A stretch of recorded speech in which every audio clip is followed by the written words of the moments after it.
রাসূল সাল্লাল্লাহু আলাইহি ওয়াসাল্লামের মেরাজ সশরীরে ছিল না স্বপ্নে ছিল? অবশ্যই সশরীরে। যদি স্বপ্নে হতো তাহলে মক্কার কাফেরদের মধ্যে কি আর অত কানাঘুষা, অত গন্ডগোল, অত মারামারি হতো নাকি? যদি স্বপ্নে হতো তো সবাই মেনে নিত, হ্যাঁ আমিও তো স্বপ্নে আমেরিকা থেকে ঘুরে এসেছি, সমস্যা কি? আবু বকর সিদ্দিককে মানুষ যে বলছে জানো মোহাম্মদ কি বলছে, তো কি বলছে মোহাম্মদ এই ঘুরে এসেছে, তো আবু বকর সিদ্দিক বলছে যে মোহাম্মদ যদি বলে থাকে তাহলে তিনি সত্য বলেছেন, বলেন সাল্লাল্লাহু আলাইহি ওয়াসাল্লাম। আর এই কারণেই তো আবু বকরকে বলা হলো সিদ্দিক। তো যদি স্বপ্নেই হয় তো সিদ্দিক কিসের হলো? শায়েখ আমি শয়তানের ধোকায় পড়ে সালাদ ছেড়ে দিই, আবার কিছুদিন পর সালাদ ধরি।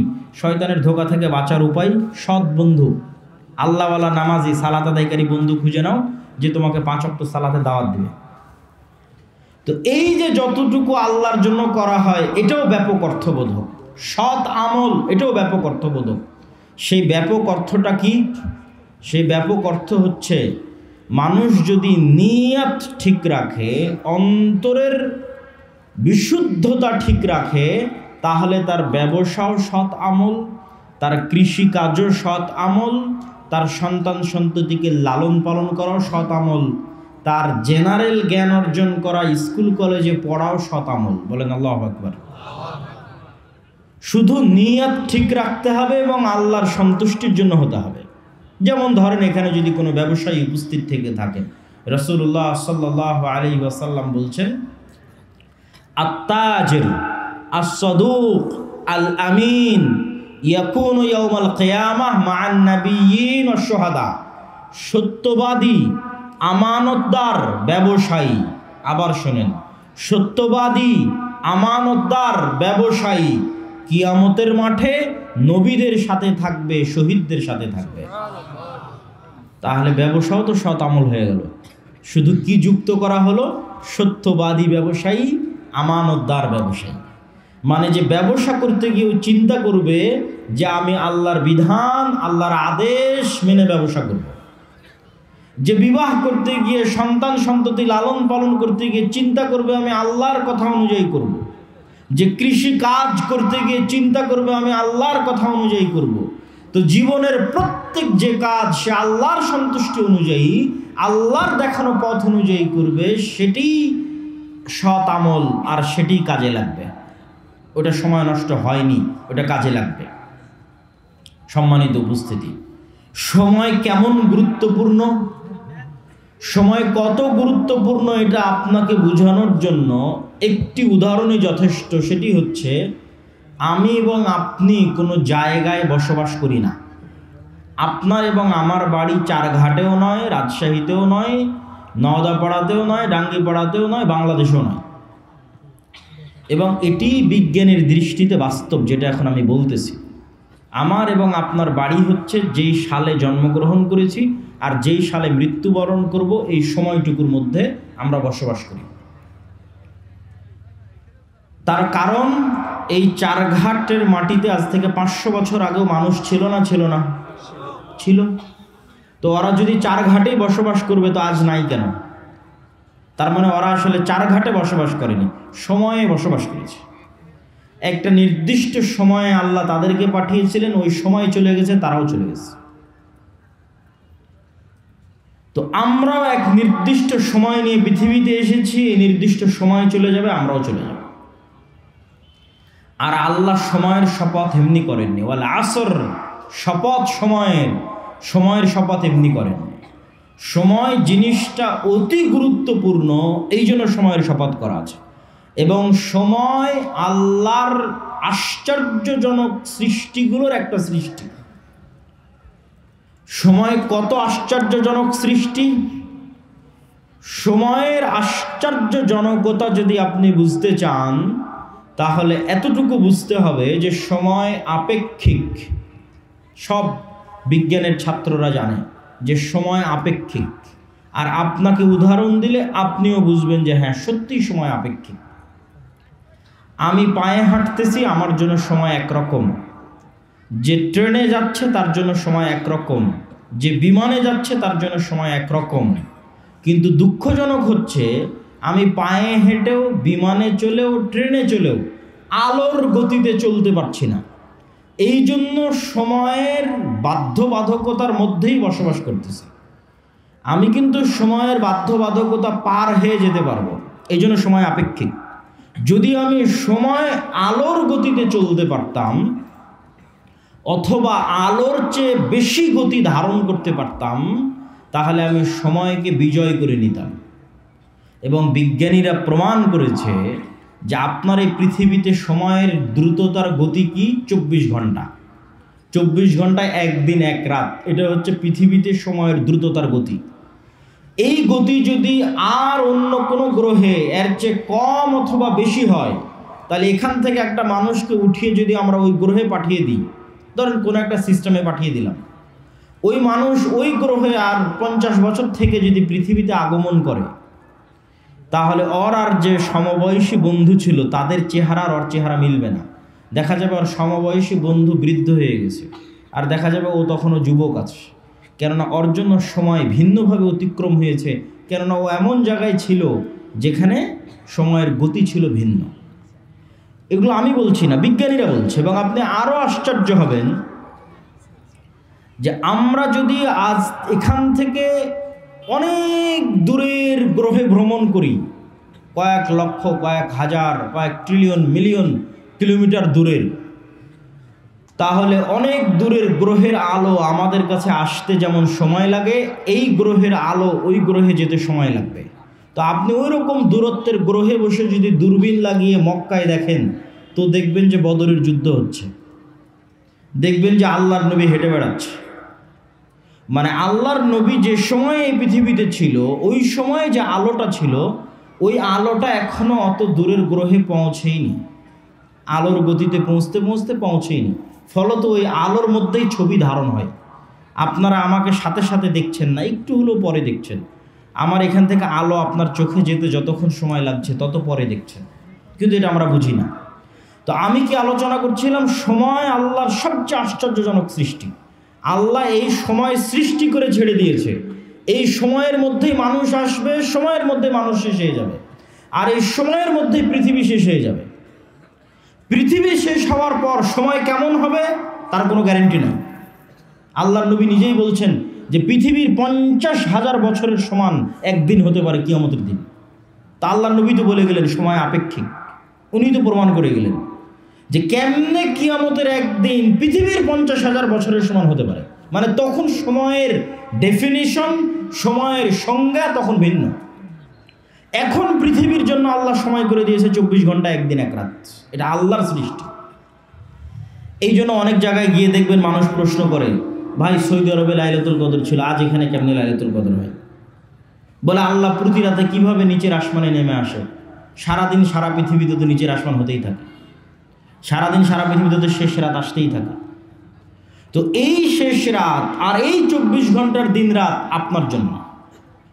আল্লাহ সুবহানাহু ওয়া তাআলা এই ধরনের সময়ের বাইন্ডিংসের ঊর্ধ্বে। আল্লাহর নবী সময়ের এই লিমিটেশনকে অতিক্রম করেছিলেন বলেই এক রাতে কাবা থেকে মসজিদে আকসা থেকে সপ্তম আসমান, আবার সপ্তম আসমান থেকে কাবা, ফজর হওয়ার আগে ফিরে এসেছেন। মানে ওনার জন্য সময়ের সংজ্ঞা তখন বাতিল হয়ে গেছিল। উনি যে বাহনে আরোহণ করেছিলেন তা আলোর গতির চেয়ে দ্রুততর ছিল, ফলত উনি সময়কে অতিক্রম করে চলে গেছেন, অতিক্রম করে সফর শেষ করে এসেছেন, কিন্তু পৃথিবীতে সময় তার গতিতে চলতেছে, আর উনি সময়ের গতিকে অতিক্রম করে চলে গেছেন। সম্মানিত উপস্থিতি, তাহলে সময় আমাদের জীবন। আমরা সময় নিয়ে খেলতেছি মানে আমাদের জীবন নিয়ে খেলতেছি। আমাদেরকে আল্লাহ সুবহানাহু ওয়া তাআলা যে নির্দিষ্ট সময় দিয়ে পাঠিয়েছে, এই সময়টুকু আমাদের জীবন। এই জন্য এই সময়ের হিসাব আল্লাহ সুবহানাহু ওয়া তাআলা নেবেন। রাসূলুল্লাহ সাল্লাল্লাহু আলাইহি ওয়াসাল্লাম বলেন, নি'মাতানি মাগবুনুন ফীহিমা কাসীরুম মিনান নাস। পৃথিবীর দুইটা নিয়ামত, যে দুইটা নিয়ামত সম্পর্কে পৃথিবীর সব মানুষ সবচেয়ে গাফেল। এক আস-সিহ্হা, সুস্বাস্থ্য, ওয়াল ফারাগ, অবসর সময়। পৃথিবীর মানুষেরা সবচেয়ে গাফেল তার স্বাস্থ্য নিয়ে, পৃথিবীর মানুষেরা সবচেয়ে গাফেল তার সময় নিয়ে। স্বাস্থ্য নিয়ে গাফেল দেখেই তো রাত দিন বিড়ি টানে। মানে যে ব্যক্তি বিড়ি এবং সিগারেট খায়, সে কি স্বাস্থ্যের নিয়ামতের মূল্য করে না? মূল্যায়ন করে না। সে আল্লাহর দেওয়া এক নিয়ামতকে চোখের সামনে নষ্ট করতেছে। মাদকতার মধ্যে নিমজ্জিত থেকে, নেশার মধ্যে নিমজ্জিত থেকে তার লিভার, তার পাকস্থলী, তার শ্বাসযন্ত্র নষ্ট করে দিচ্ছে। আর ঠিক আর একদিকে একদল যুবক আছে যারা জুয়া, free fire, PUBG, Facebook, YouTube, Twitter, TikTok নিয়ে ব্যস্ত। তো তাদের কাছে কি সময়ের মূল্য আছে? নাই।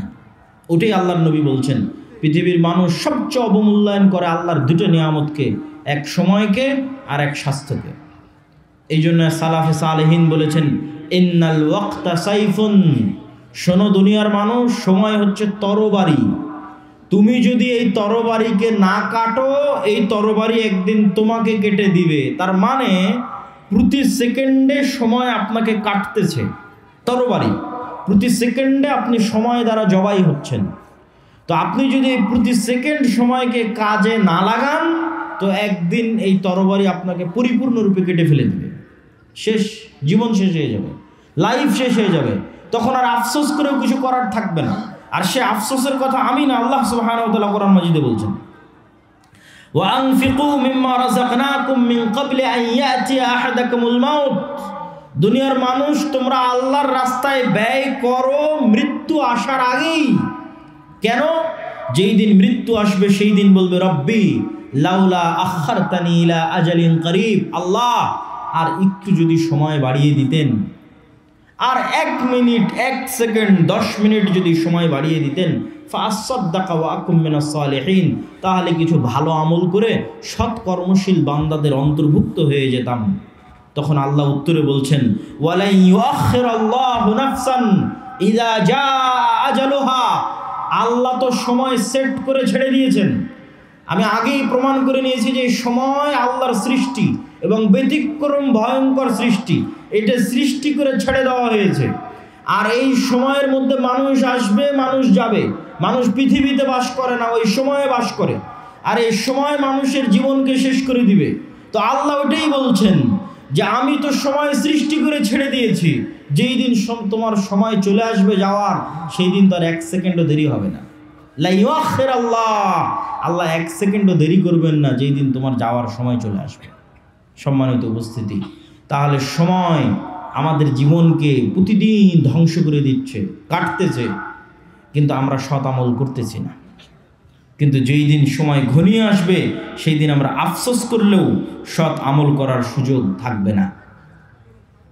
এই জন্য রাসূলুল্লাহ সাল্লাল্লাহু আলাইহি ওয়াসাল্লাম আরেক হাদিসে স্পষ্ট করে বলছেন, ইগতানিম খামসান ক্বাবলা খামসিন, দুনিয়ার মানুষ 5টা জিনিসের পূর্বে 5টা জিনিসকে মূল্যায়ন করো। হায়াতাকা ক্বাবলা মাউতিক, মৃত্যু আসার পূর্বেই যতদিন বেঁচে আছো এই বেঁচে থাকাকে মূল্যায়ন করো। সিহহাতাকা ক্বাবলা সাকামিক, অসুস্থ হওয়ার আগে যতদিন সুস্থ আছো এই সুস্থ থাকাকে মূল্যায়ন করো। ওয়া ফারাগাকা ক্বাবলা শুগলিক, ব্যস্ত হওয়ার আগে যতটুকু সময় অবসর পেয়েছো এই অবসর সময়কে কাজে লাগাও।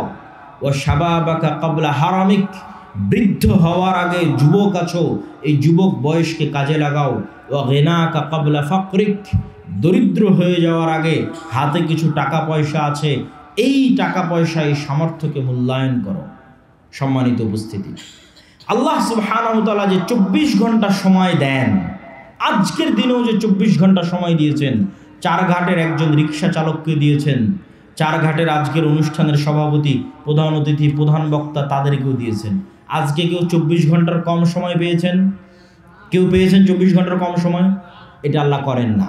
আল্লাহ নেয়ামত সবাইকে দিয়েছেন 24 ঘন্টা। আর এই 24 ঘন্টার মধ্যে সবচেয়ে দামি, সবচেয়ে গুরুত্বপূর্ণ সময় হচ্ছে সকাল। সবচেয়ে দামি, সবচেয়ে গুরুত্বপূর্ণ সময় কখন? রাসূলুল্লাহ সাল্লাল্লাহু আলাইহি ওয়াসাল্লাম বলেন, ইন্নাল্লাহা জাআলা লিহাদিহিল উম্মাতা আল বারাকাতা ফি বুকুরিহা, আল্লাহ আমার উম্মতের জন্য বরকত রেখেছেন সকালে। আল্লাহর নবী বলেন, আল্লাহ আমার উম্মতের জন্য বরকত রেখেছেন সকালে। আমি যুবক এবং ছাত্রদের উদ্দেশ্য করে বলতে চাই, তোমরা এখান থেকে উঠে গিয়ে গুগলে সার্চ করো, চ্যাট জিপিটিতে সার্চ করো, আজকের বিশ্বের যারা টপ লেভেলের ধনী, আজকের বর্তমান বিশ্বের যারা সবচেয়ে সাকসেসফুল মানুষ, তারাও তাদের জীবনী ঘেটে দেখো তারা কখন ঘুম থেকে উঠে। দেখবা 90%-এরও বেশি সফল মানুষ সকালে ঘুম থেকে উঠে। আর আমাদের মুসলমানেরা বিশেষ করে যুবক এবং ছাত্ররা ঘুম থেকে উঠতে উঠতে রাত 10টা, সকাল 10টা 11টা। কেননা ঘুমিয়েছেই তো, ফোন চালাতে চালাতে ঘুমিয়েছে কয়টায়? 2টে 3টে, অথবা জুয়া খেলতে খেলতে ঘুমিয়েছে রাত 2টে রাত 3টে। যখন ফজরের আজান হয় তখন ঘুমাতে যায়। বলেন নাউজুবিল্লাহ। তাহলে সারা দিনের সবচেয়ে বরকতময় সময় ঘুমিয়ে কাটায়। এই জন্য ইবনুল কাইয়িম রাহিমাহুল্লাহ বলছেন, আমাদের সালাফে সালেহিন লা ইয়ানামুনা বা'দা সালাতিল ফজর, আমাদের সালাফগণ ফজরের সালাতের পর ঘুমাতেন না। ওয়ালাউ ফি শিদ্দা ও ফি সফর, যদিও সফরে থাকতেন, কষ্টের মধ্যে থাকতেন তাও না, যদিও রাত জাগতেন তাও না। তাহলে রাত জাগলে কি করতেন, সফরে থাকলে কি করতেন? দেখেন উনি সমাধান দিচ্ছে, বলছে ইয়ান্তাজিরুনা ইলা তুলু'ইশ শামস, যদি খুব কঠোর পরিশ্রম করে রাত জেগেছে, ঘুমাতে হবে, কিছু করার নাই। সারা রাত সফর দিয়েছে, ঘুমাতে হবে, কিছু করার নাই। তো তখনও তারা অপেক্ষা করতেন সূর্য ওঠা পর্যন্ত, কষ্ট করে হলেও সূর্য ওঠা পর্যন্ত জেগে থাকতেন। সূর্য উঠলে তারপরে ঘুমাতে যেতেন, কেননা সূর্য ওঠার আগ পর্যন্ত এই সময়ে কি অবতীর্ণ হচ্ছে? কথা বলে না যে কি অবতীর্ণ হচ্ছে? বরকত অবতীর্ণ হচ্ছে। এই জন্য সালাফে সালেহিন সূর্য উঠা না পর্যন্ত সফরে থাকলেও তারা ঘুমাতেন না। আমরা মুসলমানেরা আজকে এত পিছিয়ে, এত অবহেলিত, তার সবচেয়ে বড় কারণগুলোর একটা বড় কারণ হচ্ছে, একে তো মুসলমানদের কাছে সময়ের কোনো মূল্য নাই। পৃথিবীর সবচেয়ে বেশি সময় নষ্ট করার মতো সময় আছে মুসলমানদের কাছে, আর বাংলাদেশের বাঙালিদের কাছে তো আরও বেশি। শেখ আব্দুর রাজ্জাক বিন ইউসুফ কিন্তু এমনি বলেন না যে আপনারা ওই রাস্তাঘাটে বসে আড্ডা পিটিয়েন না, মানে যার সময়ের দাম নাই সেই রাস্তাঘাটে বসে আড্ডা পিটে। আর আমি ইংল্যান্ডে দেখেছি, ইউরোপে দেখেছি যে আড্ডা বলতে কি, বই পড়া। আপনি ট্রেনে সফর করবেন তাও দেখবেন মানুষ বই পড়ছে, এয়ারপোর্টে বিমানবন্দরে যাবেন বিমানে দেখবেন তাও মানুষ বই পড়ছে। আর গোটা বাংলাদেশ ঘুরলেও আপনি কোনো মানুষের হাতে বই পাবেন না যে বাহিরে কেউ কোথাও বই নিয়ে বসে আছে। বরং সব জায়গায় চলতেছে গীবত, আড্ডা, নিন্দা। আর গণতান্ত্রিক রাজনীতি এত জঘন্য, এত নিকৃষ্ট যে মানুষকে গীবত করাই শেখায়। আর আমাদের আলেম ওলামা এবং দিনী ভাইদের জন্য আরো বড় অ্যালার্মিং, আরো বড় ভয়ঙ্কর অ্যালার্মিং, যে যারা দিনের কথা বলে, কোরআনের কথা বলে, হাদিসের অনুসারী বলে নিজেদের দাবি করে, তারাও গল্পে বসলে একটা কোরআনের আয়াত নিয়ে গল্প করে না, একটা আল্লাহর নবীর হাদিস নিয়ে গল্প করে না। এরাও গল্প করে কোন বক্তা কি বলল, কে কার বিরুদ্ধে লেগে গেল। যে সবাই সময় নষ্ট করতেছে, কেউ প্রোডাক্টিভ কিছু করতেছে না, যেই কাজ দিয়ে দেশ ও জাতির কোনো উপকার হবে এটা কেউ করতেছে না। তাহলে আপনার জাতি উন্নত হবে কি হবে, কিভাবে? সম্মানিত উপস্থিতি, ফজর এবং সকাল যে অতি গুরুত্বপূর্ণ, অতি প্রয়োজনীয়, সে সম্পর্কে পবিত্র কোরআনের কিছু আয়াত আপনাদের সামনে তুলে ধরতে চাই। যে আল্লাহ সুবহানাহু ওয়া তাআলা শুধু সকালকে লক্ষ্য করে কতগুলো আয়াত বলেছেন। ওয়াল ফজর ওয়া লায়ালিন আশর, সূরা ফাজর শুরু করছেন আল্লাহ যে শপথ সকালের, শপথ ফজরের। আল্লাহ সুবহানাহু ওয়া তাআলা আরেক জায়গায় বলেন ওয়াদ-দুহা, শপথ সকালের। আরেক আয়াতে আল্লাহ সুবহানাহু ওয়া তাআলা বলেন ওয়াস-সুবহি ইযা তানাফফাস, শপথ সকালের, যখন সকাল প্রস্ফুটিত হয়। আরেক আয়াতে আল্লাহ সুবহানাহু ওয়া তাআলা বলেন ওয়ান-নাহারি ইযা তাজাল্লা, শপথ সকালের, শপথ দিনের শুরুর, যখন দিন প্রজ্বলিত হয়। আর অসংখ্য আয়াতে আল্লাহ সুবহানাহু ওয়া তাআলা সকালের শপথ করেছেন, ফজরের শপথ করেছেন, দিনের শুরুর শপথ করেছেন। আর এটা শুধু কোরআন এবং হাদিস দিয়ে জানার বিষয় নয়।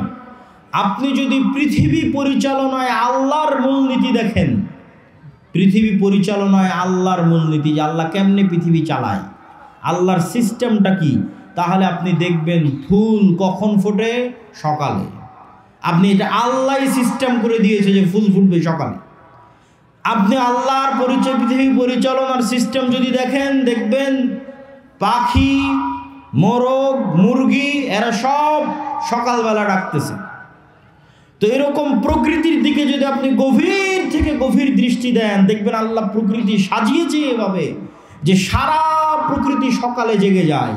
তো যেখানে সারা প্রকৃতি সকালে জাগতেছে, আপনি নিশ্চিত থাকেন আপনার শরীরের ব্লাড সার্কুলেশন, আপনার ব্রেনের কার্যক্ষমতা ওভাবেই জাগে। আপনি বিজ্ঞানীদের কাছে যান, ডাক্তারের কাছে যান, যে চন্দ্রের উত্থান পতনের সাথে মানুষের রক্তের উত্থান পতন হয় কিনা, সকাল সন্ধ্যা এবং রাতের সাথে মানুষের ব্রেন এবং রক্ত কাজ করে কিনা। ডাক্তারেরা আপনাকে সহমত জানাবে যে হ্যাঁ, মানুষেরও প্রাকৃতিকভাবে মানুষের শরীরের রক্ত, মানুষের ব্রেন সকালে বেশি প্রোডাক্টিভ থাকে। তো সারা পৃথিবী সকালে জাগিয়ে রেখেছে আল্লাহ, আপনার শরীরকেও জাগিয়ে রেখেছে সকালে। কিন্তু আপনি জোরপূর্বক সকালে ঘুমাচ্ছেন। আপনি যদি ব্যর্থ না হন, আপনি যদি অসফল কাম না হন, আপনি যদি আপনার জীবনে আনসাকসেসফুল না হন, গরিব না থাকেন, দরিদ্র না থাকেন, অনুন্নত না থাকেন, তাহলে পৃথিবীতে আর কেউ গরিব, দরিদ্র, অনুন্নত থাকবে না। আর যদি আপনি সকালকে একবার কাজে লাগানো শুরু করেন, একবার, যে কোনো ছাত্র, যে কোনো ব্যবসায়ী, যে কোনো কৃষক যে বলবে যে না আমি ফজরের সালাতে উঠব এবং ফজরের পরের এই সময়কে কাজে লাগাবো, তাকে ধনী হতেই হবে। এটি নিয়ম পৃথিবীর। আল্লাহ সুবহানাহু ওয়া তাআলা বলেন, ফাইদা কুদিয়াতিস সালাত ফান্তাশিরু ফিল আরদ ওয়াবতাগু মিন ফাজলিল্লাহ। যখন সালাত আদায় শেষ হয়ে যায়, ফজরের সালাত, ফরজ সালাত, যখন সালাত আদায় শেষ হয়ে যায়, তোমরা আল্লাহর জমিনে ছড়িয়ে পড়ো আর আল্লাহর দয়া অনুসন্ধান করো। আবারও শুনেন, তোমরা আল্লাহর জমিনে ছড়িয়ে পড়ো, আল্লাহর দয়া অনুসন্ধান করো। ওই যে একটা ধানের বীজ বপন করেছেন, ওখান থেকে গাছ উৎপন্ন হচ্ছে, এটা আল্লাহর দয়া। পৃথিবীর প্রত্যেক ইঞ্চি জায়গায় আল্লাহর দয়া ছড়িয়ে ছিটিয়ে আছে। পৃথিবীর এমন কোনো জায়গা যেখান থেকে 1 টাকা হালাল উপায়ে অর্জন করা যাবে, ওই 1 টাকা আল্লাহর দয়া, ওইটা আল্লাহ অনুসন্ধানে বেরিয়ে পড়তে বলেছেন। ফজরের সালাতের পর আল্লাহ সুবহানাহু ওয়া তাআলা ঘুমাতে বলেননি। অতএব হে যুবক ভাইয়েরা, হে চারঘাটের মানুষেরা, আপনাদের যে লাইফ স্টাইল, জীবনের যে ধরন, এটা আপনার স্বাস্থ্যকে ধ্বংস করছে, আপনার শরীরকে ধ্বংস করছে, আপনার সময়কে নষ্ট করছে, আপনাকে গরিব বানিয়ে দিচ্ছে।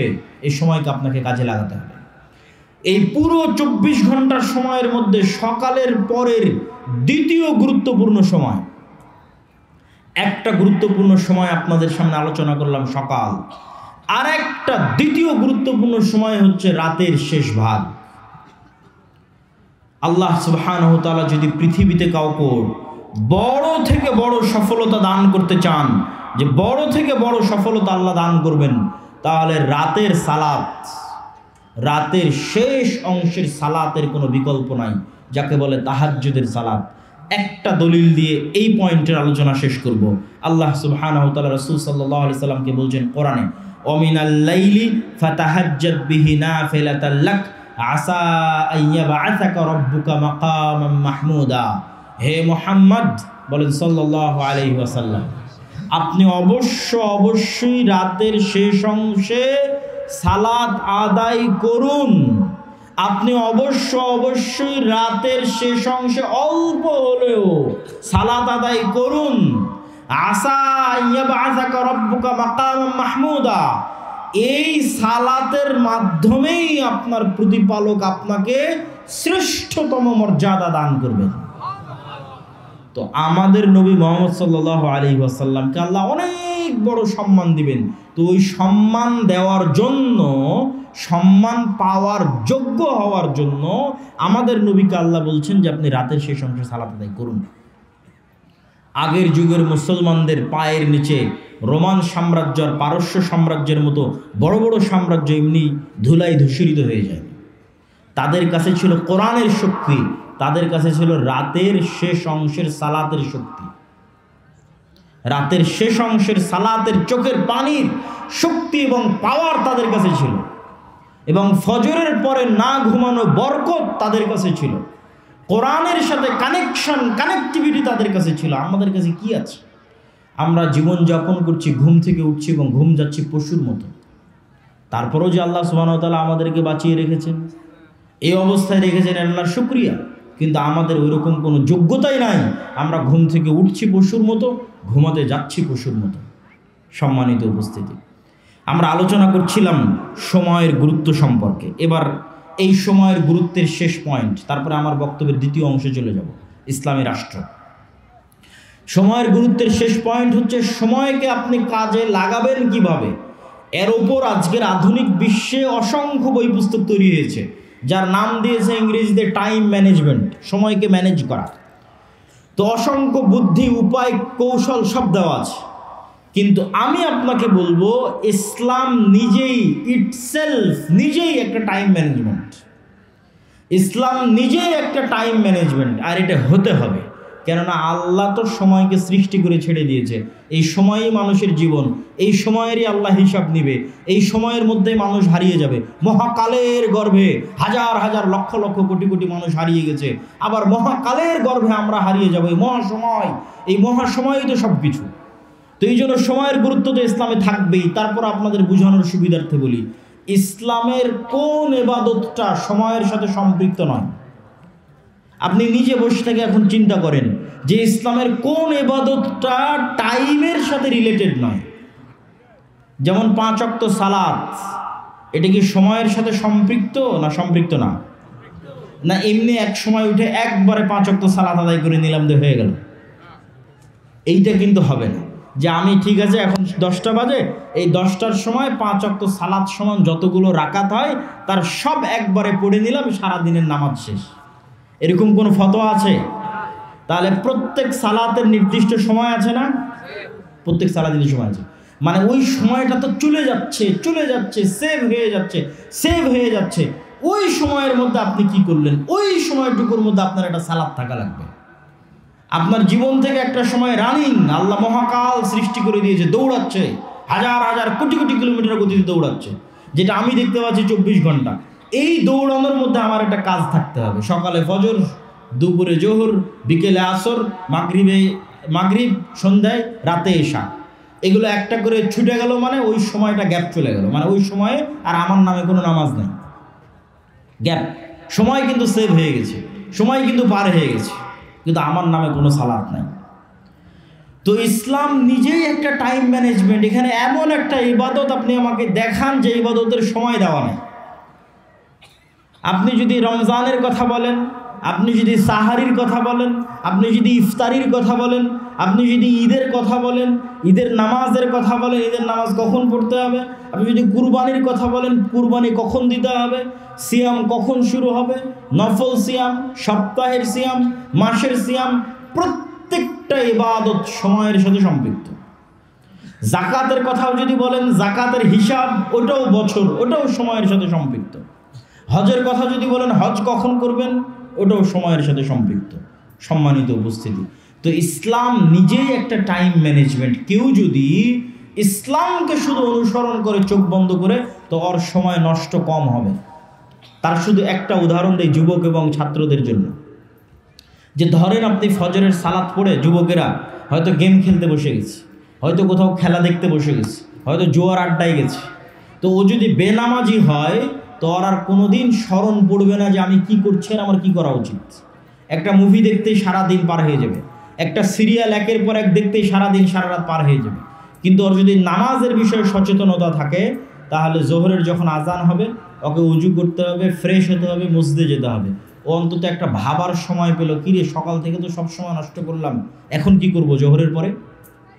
ঠিক আছে, জোহরের পর আবার সময় নষ্ট শুরু করলো, এবার আসরের সময় আজান হলো, অজু করলো, মসজিদে গেল, আবার চিন্তা করার সুযোগ পেল, এতক্ষণ কি করলাম, এখন কি করব। আবার মাগরিবের সময় চিন্তা করার সুযোগ পেল, এতক্ষণ কি করলাম, এখন কি করব। আবার এশার সময় চিন্তা করার সুযোগ পেল, এতক্ষণ কি করলাম, এখন কি করব। শুধু যদি সালাতই আদায় করে ওই ব্যক্তি, তো অন্তত দিনে 5 বার চিন্তা করার সুযোগ পায় যে আমি কি করছি, আমার কি করা উচিত। আর যদি ওই সালাদটুকু আদায় না করে, তো এইভাবে কতদিন পার হয়ে যাবে, কত মাস পার হয়ে যাবে, ও কোনোদিন কল্পনা করারও সুযোগ পাবে না। এইভাবে একদিন মৃত্যু চলে আসবে। সম্মানিত উপস্থিতি, তো সময় আল্লাহর অনেক বড় নেয়ামত। আমাদেরকে সময় মূল্যায়ন করতে হবে, বিশেষ করে ফজরের পরের সময়, বিশেষ করে রাতের শেষাংশের সময় যদি কেউ মূল্যায়ন করতে পারে, জাতি হিসেবে আমরা সফল হব। আল্লাহ কবুল করুক, আল্লাহুম্মা আমিন। বক্তব্যের দ্বিতীয় অংশ। আমি আপনাদের অধৈর্য হওয়ার আগে বিদায় নিব। কেন? আমি আসছি ঢাকা থেকে, আমাকে যেতে হবে ঢাকা। আপনাদের শ্রদ্ধেয় উস্তাদ জি শেখ আব্দুর রাজ্জাক বিন ইউসুফ তিনি অসুস্থ থাকায় আমাকে ঢাকা থেকে আসতে হয়েছে। অতএব আপনাদের চেয়ে অনেক দূরে আমি যাব, তো আমার বক্তব্য শেষ হওয়ার আগে আপনারা উঠবেন না। আপনাদের থেকে আমি চেষ্টা করব কত দ্রুত আমি শেষ করতে পারি।